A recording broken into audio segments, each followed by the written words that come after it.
প্রিয় ভিউয়ার্স, আসসালামু আলাইকুম। আমার চ্যানেল শখের রান্নাঘরে আপনাদের সবাইকে স্বাগতম। এখন আমি রান্না করব তিতা করল্লা ভাজি। আশা করি রেসিপিটা আপনাদের ভালো লাগবে। আসলে এটা আমরা কম আর বেশি সবাই জানি। আমি খুবই সিম্পলভাবে এটা দেখাতে চেষ্টা করব।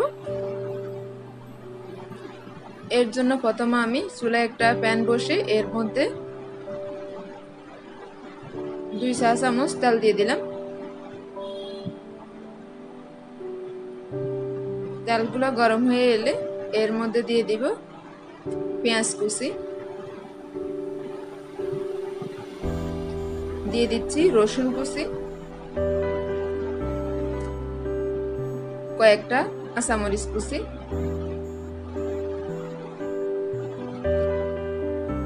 এগুলোকে এখন আমি হালকা করে ভেজে নিব।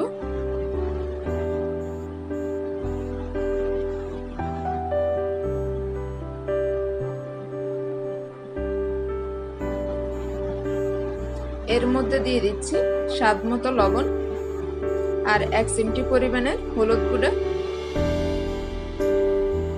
আবারও খুব ভালো করে মিক্স করে নিলাম। দিয়ে দিচ্ছি এর মধ্যে আমি হাফ কাপ পরিমাণের আলু কুচি। আলুগুলোকে আমি একটু চিকন করে কুচি করে নিয়েছি।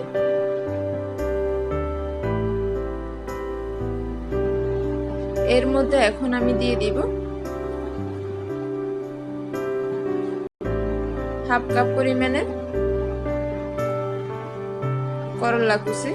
আমি এগুলোকে পাতলা করে কুচি করে নিয়েছি। এখন আমি সবগুলোকে খুব ভালো করে মিক্স করে নিচ্ছি।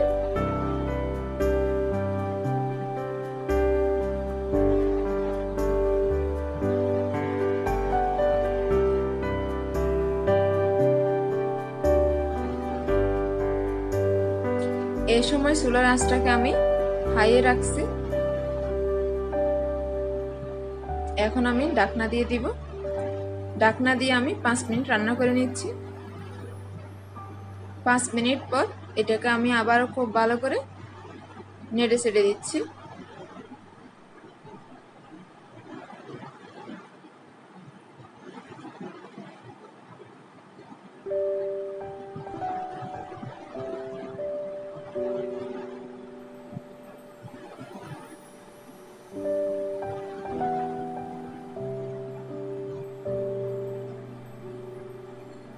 এটাকে এখন আমি আবারও ঢাকনা দিয়ে 2 মিনিট রান্না করে নিচ্ছি।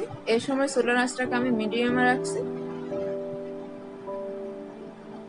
আমার রান্না এখন পুরোপুরি কমপ্লিট। এটা সিদ্ধ হয়ে গেছে। আসলে তিতা করলা ভাজি করতে অত বেশি সময় লাগে না। আমি এটাকে চুলা থেকে নামিয়ে নিলাম। পরিবেশন করে আপনাদেরকে দেখাচ্ছি। খুব সহজে তৈরি করে ফেললাম তিতা করলা ভাজি।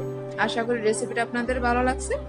যদি ভালো লেগে থাকে তার লাইক কমেন্ট শেয়ার করবেন আর পরবর্তী ভিডিওর জন্য অবশ্যই আমার চ্যানেলকে সাবস্ক্রাইব করবেন। আপনাদের সবাইকে অসংখ্য ধন্যবাদ। আল্লাহ হাফেজ।